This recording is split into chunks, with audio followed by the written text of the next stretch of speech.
Welcome back to another episode of Excuse My Grandma. It's Kim and my co-host, Grandma Gail. We have pink microphone cover. Yeah, we're very into pink now. Everything into women. We're very, Pink isn't only a women color. No, but it's our spring color. Yes. We're very excited about pink this spring. So that's been on every single conversation that we've had. Pink is in. We wore matching pink sweaters to dinner last night. Yeah, we're very in the pink. Even though the weather was not it was cold and rainy, we were very spring-like, so that's good. Well, it's weird because Mom also wore pink. Oh, right. Like that's everyone correct. was thinking pink. Well, everybody was it was so depressing all day that they wanted to make themselves feel a little more lighthearted. Isn't there a song like Think Pink or something? I don't know. You're in the pink. I don't know what the song is, but whatever it is, it does make you feel better. It makes your skin look good. It makes your disposition feel good. So, okay, Kim, now what's happening this week in your life? Well, we've been in Florida, or I have the last few days. I was in New York before, kind of going back and forth. What have we've gotten like a lot of videos done this week. Well, we did a wonderful QVC thing on pickleball, yes. Which we really, both of us don't know how to play, but we're going to learn. We want to take lessons. Exactly. And I think it's a smaller court, so I can run around a little better in it. We're going to try. It's definitely happening. And there are pickleball courts being built down here now, because I guess it's gotten very, very popular. It's the fastest growing sport in America. Well, we have the rackets. We have the outfits. Now we just need the skill. So we'll do it. We're gonna get on top of this sport this summer. What else did we do this week that was exciting? Well, exciting. I went to see several shows at the Kravis this week, which, for people who live in a big city like San Francisco or New York or Milan or Paris or London, they don't realize, they take for granted the wonderful cultural programs that these cities give their populations. But when you live in smaller, more local communities, when you get an art center, everybody is so excited. And that's what happened here about 15 years ago. And each year it gets better, and it gets more artists come down here. Certainly the symphonies all come here, which are wonderful. So before 15 years ago, where did you go for like shows? You didn't go anywhere. There was a playhouse. There was a playhouse in Palm Beach. There is one theater company up north. And the bulk of the culture really took place in Miami. And, Miami is Miami is a big city. So it's a whole different kind of atmosphere, and it has different qualities there. You have art, and you have music, and you have ballet. And you have to have a large population to support those cultural activities. I mean, you can't do it with a small little, maybe 50,000 population in a community, because it takes a lot of money to support these arts. But it is happening here, and with the flight to the southern states, we see much more activity and much more excitement about our cultural centers. As a matter of fact, this morning I read an article in the paper. There's a new Y being constructed in West Palm Beach. And this, for children, a new swim center, a new gym, these things add to the quality of life in our neighborhoods and make it a destination that people want to come to and live in. So that's exciting. We saw Seinfeld there. Well, you got to talk about that a little. I also saw, before we started on Seinfeld, a couple of nights before, I went to Bernadette Peters. Oh, yeah. You didn't invite me. That was so rude. Well, I thought you were going with your mom and dad for dinner. I didn't think about it, to be very truthful. But she was wonderful. She's in her mid-70s. Her figure is divine. Her voice is still very good. And she sings the Stephen Sondheim songs that made her famous, such as In Follies and Into the Woods. And her voice was wonderful. And she was on for straight 80 minutes. She didn't get off the stage, and she sang all the songs. Her backup was wonderful. She had a wonderful orchestra, and the pianist conductor was extra special. So, when those things happen, even if your voice isn't like it was 30 years ago, somehow it sounds great. And she was wonderful. And then she ends because she's very involved in dog rescues. So she's written a book. She's written a song for, animal rescue. And that was very sweet. So her encore was all about her Nice. her charitable activity in rescuing animals. So that was really nice. And so that was my first night there, I guess, on Wednesday. And then we went to Seinfeld over the weekend. Friday, right. And I thought it was funny. He was definitely aimed a little bit toward like married couples and. Well, that's his thing now because that's what he's not on a sitcom where he's single. Yeah. He's really married with 3 kids. Right. So his humor was basically about couples and how their relationships, which we talk about often, change as the years go on. Yeah. And I thought the funniest bit for those listening and Let's who see happen if to you be. can tell it as good as he can. No, I'm not going to tell it, but he says the only 2 decisions a man has to make is to first call No, that's not what it was. Oh, what you tell me. It was the only decision your wife cares about that you make. Oh, yeah, well, like is the day you ask them on a date and the day you ask them to marry them. Right. Otherwise, like, don't ask any questions. Exactly. Which, is funny as you get older. It's probably not so funny at your age, but when you're... I get it. It's relatable. But, like, I'm not like, oh, my God, that's so mean. Like, I don't care. I thought it was very funny. But, and I like the jokes about his kids and his... he does a whole a bit on that, and which is very funny. And he has a 20-year-old that's gone to college now, and he's got 2 teens at home, and he does humor that is very relatable, especially to people in their 50s, 60s, 70s, and 80s, because we've all gone through it. Yeah. I don't see that material going over well with millennials. Probably not, but I don't know. He's like universally funny and relatable. I always wonder what it's like to be his kids in this situation. It's like your dad's Jerry Seinfeld. Same thing with Larry David. Like, I think it's very hard. And a lot of families, not about him, I don't really know about his personal life at any real extent, but I think a lot of actors who are in the limelight all the time really try to shelter their children away from it. I mean, we're not talking about the Kardashians of the world where when you change a diaper, it makes major news. But most of the really big stars of the past have really tried to keep their children out of the limelight because it's really an artificial world. And they don't want their kids to be completely messed up. Everyone's going to be messed up anyway, which is what he was basically saying. His funniest bit was when he says when he was little, which I related to. When it was bedtime, your parents said, "Go to bed, turn off the lights." And now he says, which is relatable to your generation, when your child is ready for bed, you have to get the proper bathrobe on. You have to go get your 6 books that you're going to read to them. So it's really a generational difference. That's true. And it was very humorous. I mean, he's always entertaining. I must say, I had one problem at the theater. What? You know the problem.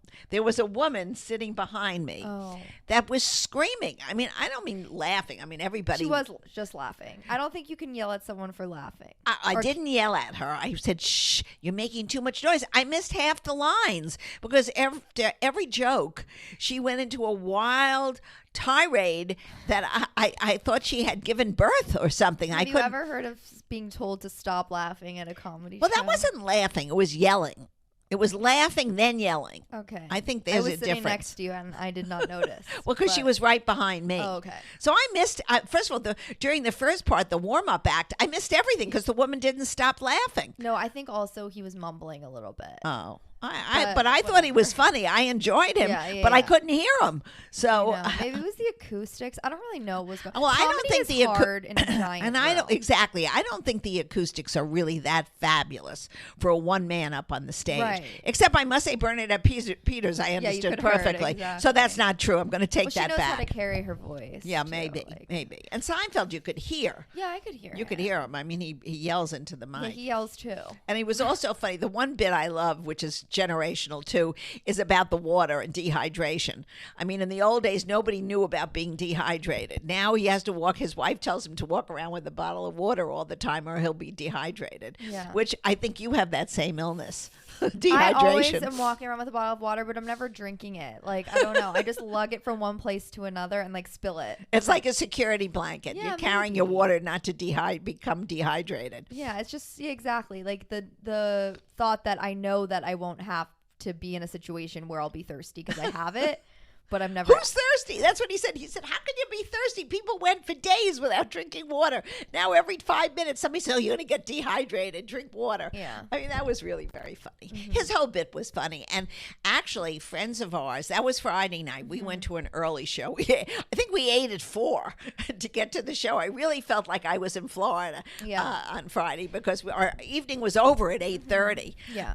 No, and I like do love being in Florida and having those nights, but also like I definitely had fun in New York, being like having later nights and doing like spontaneous plans and things like that. Went on a lot of dates, which brings us to our dating topic of the week. I was trying to think about, as a single person, a lot of us talk about having a roster, which is like either a written down, but usually a mental thing of like guys that you're or girls that you're talking to, and kind of in an order of like, if this one doesn't work out, then I have this one. If you're dating multiple people at once, to kind of keep track. Like, do you think it's important to keep track? I don't know. I used to have a situation when I was growing up, and it's very different now. I had a date on Thursday with one guy, Friday, and then Saturday. They were slotted for a very long time. Sometimes I moved the Friday up to Saturday. Sometimes they got demoted. And I'm sure they knew, but it didn't seem to bother us. First of all, we got married so young that I didn't have a long time having to do that. But even in college, I remember having a Friday night guy and a Saturday night guy. So, but I think you can get a little tripped up in today's world if you have too many people on the roster. I know, that's the thing. Like, even sometimes I will be like, oh, I'll do a day date and then a night date, and you get so paranoid, like, what if I say something that was on the day date that I meant for the night date, and like you kind of trip yourself up a little bit. Yeah, I think that's, and like, I don't think it's so good. What if the day person sees you on your night date and then they're like, wow, dates in a day? But well, they might be doing the same thing, Kim. True. So I think what's good for the goose in today's world is good for the gander. Yeah. So they're doing the exact same thing. There's no such thing as a difference in how the sexes react to dating now. I think it's all the same. The guys are still out there on the prowl, and the girls are looking, and it hasn't changed. The world doesn't change. But do you think it's like unhealthy to have backups or to have a roster? No, I don't think it's unhealthy, but I think you shouldn't have too many. I think you can have one or two people that you really like to be with. And, that's fine. Until you've committed to one person, you're not going to sit around waiting for that one person to call you all the time. That would be ridiculous. Yeah, exactly. I mean, that's just a recipe for disaster. Also, like, don't tell somebody unless it's a joke, like, oh, you're on the roster. Oh, no. I don't think you should discuss your dates with your other dates at all. I think that's bad form. What about if it's like old dates that you don't see anymore? Like, sometimes if there's like a relevant story where you're like, oh my god, one's like, no, blah, blah, blah, I don't blah, think blah. I don't think rehashing an old experience with a date is very smart, because either they'll get jealous or annoyed, or it's really of no importance. I mean, unless it's a major moment in time that the lightning came down and you saw some revelation of some sort, who cares? Most of the things you do on dates are just fun and to fill time and to meet each other and understand where each of you are coming from. I don't think your experience with one is very similar to the experience with a second fellow, because everybody is different and should be treated differently as you would like to be treated.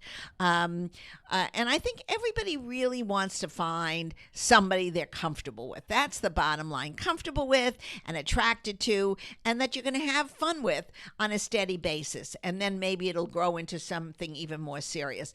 I think especially as you get older. When you're in your early 20s, forget it. The world is your oyster.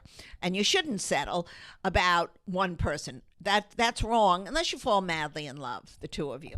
But it's a time to experience life and to see what is out there and to see what you really is important to you, but which was different from when I dated. I mean, we didn't have that kind of freedom, but now there is really much more freedom, and whether it's good or bad, that's up for conversation, and people will discuss that for years and years to come. But I think that now you have to really, be more selective. And just not date everybody. I mean, at some point, you get tired. You get tired of dating, I think. You get tired of the small talk. So I think that's why so many guys and girls say, you know what, enough is enough. That's my rule that everybody's having a controversy over. We should really discuss that again, Kim. That, it's enough. I want to settle down, and that's it. And the girl in front of you or the guy in front of you is who you're going to end up with. I think settling down is different than settling. So I don't think it's like, oh, I'm exhausted. No. I'm just going to go with this Tom, Dick, or Harry. Like, I don't think it's like that. No. But it's the timing. Timing is the word. Timing in life is everything. Just like timing to find the right job is everything. You know, you have different circumstances at different points in your career as well. Yeah. So all things, work towards different stages of your life. Yeah. Okay, let's talk about our videos that we've done this week and read some of the comments. First, I want to say we hit 400,000 TikTok followers. Yeah, Kimmy, that was really very exciting. Which means only 100,000 more till we show who Poppy is. Maybe he might hold out for more. We'll see, but definitely Mom by then. Yes, yeah, exactly. Okay, so one of the videos we did this week, excuse my grandma's 18th rule: you'll never meet someone at a bar at 2 a.m. Go home. Well, I really firmly believe that. You shouldn't be at a bar at 2 a.m. Just drinking by yourself, and you're not going to meet the man of your life or the woman of your life at 2 a.m. We've never got so many comments disagreeing, being like, well, I met my husband at a bar at 3 a.m. And it's like, okay, there's obviously exceptions to the rule, but I think most people are not. First of all, at 2 a.m., most people are not thinking clearly, so you probably won't remember who you met. Yeah, well, But good luck to the ones who did, and we're happy for you. Ashbrook00 said, I call it the Cinderella rule. Go home by 12. Everything after that is a mess. I agree with her completely. Yeah. Another video we did was Grandma Gail responding to my dating app match. So you had the full conversation for me. And people asked if you do consulting services for them. I think this is a stretch, guys. I think you have to figure out your own answers for your dates. And I really don't. I came up with some of those that are just cute. And I hope nobody gets offended. Okay, let's do Grandma Gail's headlines of the week. And then we'll do mine after. Well, I think the big headline of the week for everyone were the failure with the banks, that the tech bank out in San Francisco failed, mainly because of all the bad practices from San Francisco Fed and the board of directors and the bank. And there was a run on the bank, which we haven't seen since the 30s. Or actually, no, I shouldn't say that, since 2008, when rules were put in place to stop this. So I think what's happening now is people are nervous, and as rightfully they should, but there are a lot of good things. The government came right out, said the depositors were insured up to a certain amount, and there are lots of people now who are saying there are ways of doing it so that they're be insured even at the higher levels.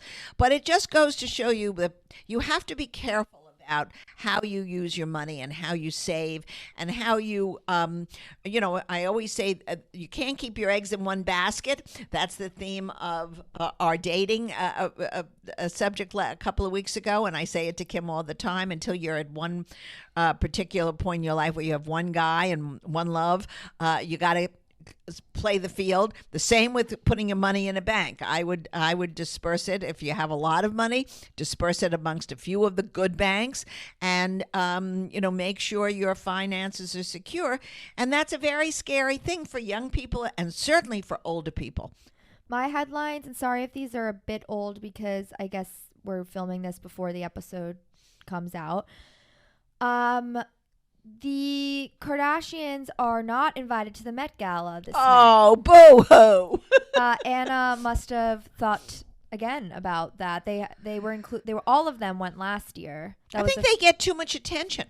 I think it took away from the mission a little bit. I think it probably does. Mm-hmm. And it's just interesting to think about, like, who gets in, what is fashion, who gets invited to this event, because really fashion is like influence and power now, and like if the Kardashians are not invited, like, there'll be someone else who will take their place. The Met of course does wonderful work with the monies they raise. Yeah, it is a charity function. Exactly. It's not like the Vanity Fair party or the Oscars or something like that. It's really for the betterment of the community and the museum. Yeah, I always think it's interesting too with the Oscars how, like, you're only invited if you're nominated. So even like Brad Pitt isn't invited to the Oscars if he's not like nominated. Like if he's I think if he wants an invitation. No, I don't think so. Oh, really?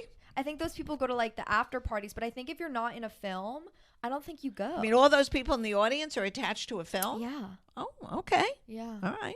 I think so. Like even like Lady Gaga, like she's there because she performed. Right. Like she wouldn't have been invited otherwise. Okay. Unless she Oh, by the way, Kim, you talked about her dress on we had a review of the Oscar outfits, and I really hadn't seen it from the back until I guess I saw it in the news. Yeah, I told you. It was oh my like gosh! all And she had no back. It was down to her below her crotch. Tushy tush for sure. Yeah. And I actually really liked the dress. Well, she looked gorgeous, but that's a pretty daring dress. My other headline was just about this Vanderpump Rules reality show. There's been all this drama. It's like all over social media and stuff. We kind of talked about this the other day, that this guy, Tom, cheated on his girlfriend of like years. Like I want to say like 10 years with one of their friends. And the friend like is just always pretends to be this like sweet, naive girl. And everyone's always like, oh, she's stupid. Like, because she's like a model and like she doesn't get it. But like, how many times could you be stupid and like make those kind of things? Maybe she's cheating on him as well. Maybe that's their relationship. You don't know what makes a relationship work. Very often, my mother used to say this, you don't know what goes on behind closed doors. And you don't know what the dynamics are between these two. I mean, maybe they believe in an open relationship. Probably they don't. And the relationship probably will end. Well, they're like that. So I would actually believe that. The thing is, I think he had to like issue a statement and she was very upset. Wow. And like, so that clearly wasn't the situation. And all of their friends now are like going on social media and siding with her, it's just a lot of drama. And everyone's like, why is this all over our page? Well, guess what? It'll pass, guys. So we didn't ask Grandma anything on Instagram. You guys wrote in your questions. We answered a lot on there. We're going to answer some of the remainder on here as well. Okay, so listener question number 1. Best place in my 60s to meet people on the Upper East Side, friends, dates, etc. I guess they're asking me, so if they're in their 60s. For me, the best place to meet somebody would be either to go to a lecture at a museum. At night, they have loads of them at the Met, I know for sure. I know the Guggenheim does as well. And you meet interesting people who have like interests. Or you'd have to really, I know that there are dating apps for older people to meet. I'm not a big lover of that because I'm not familiar with it as well as other people are, but you could certainly try those. And then also always, what about church dinners or synagogues on Friday night when people come and meet? And every house of worship has it. So I think all the churches have it as well. So I think those are ideas. And also best friends or casual acquaintances sometimes have a friend who's also single and would like to have a date with someone of their age. Will you ever do an event for young singles in New York City? Maybe. Yeah, I don't know. We certainly thinking about could. doing some sort of live event at some point. So that's definitely an idea, but you guys will be the first to know if we do. What do you guys think of tarot cards? Have you ever had a reading? I had a reading. Grandma came. They weren't very accurate. They kept saying your old love was going to come. Yeah, where the fuck are you? Where's her old love? I don't even know which love you're still waiting. So the card wasn't so good. The cards, maybe the timing was a little off. Well, if you can wait another 10 years, maybe somebody will come in. Maybe. So no, I totally love to do that stuff, but it's fun. Don't take it too seriously. Exactly. How would you recommend decorating a new home? Where do you start? What item do you get first? Well, if I was doing it, I think you have to get the rug first because that dictates the colors you're going to pick up in the room. So I would basically go from the bottom up. You'd get the rug and then you get a sofa. And then from the sofa, the size of it. Well, I would because then you pick because a rug is very hard and specific. I always do that last. No. I feel like I'm what do I care about? What's the biggest piece in the room? Like the couch. Well, the couch, but the couch color would depend on the rug. I guess so. Because the couch, usually. So I think most designers go from the floor up.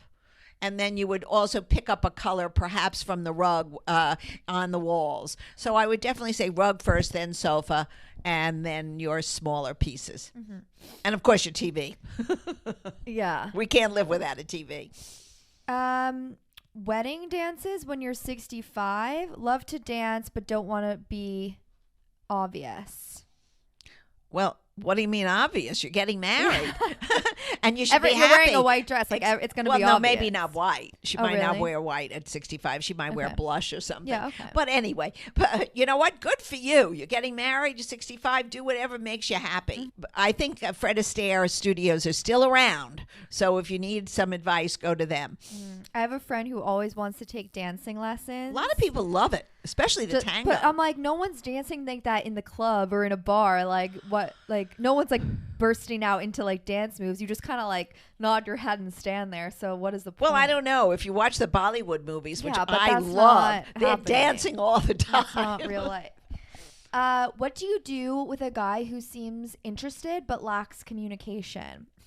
Story of my life. I don't think you can do very much. That's their personality.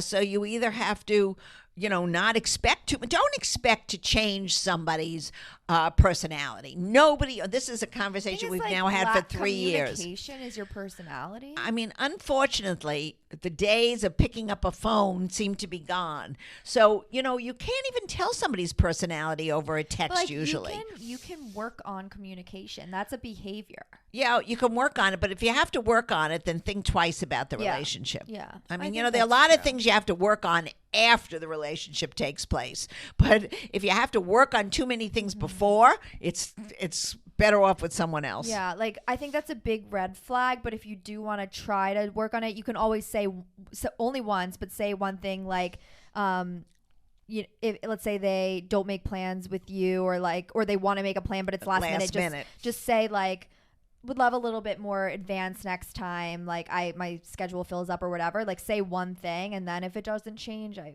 feel like then that's his personality. Do you do Passover?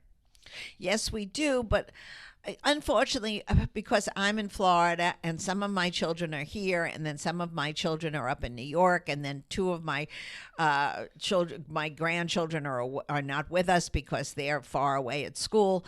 It's becoming more and more difficult, but we do Passover. Sometimes we Zoom it so we could all do it together, and sort of we've tried that. It sort of works. They usually see a lot of feet in the Zoom call, but yes, I definitely do Passover. I'll be here in Florida with you. Yes, that's true. Thank heavens. Will you make brisket? Well, we're going to have brisket. Another great episode of Excuse My Grandma. Follow us on social media. We're Excuse My Grandma. And we will see you next week.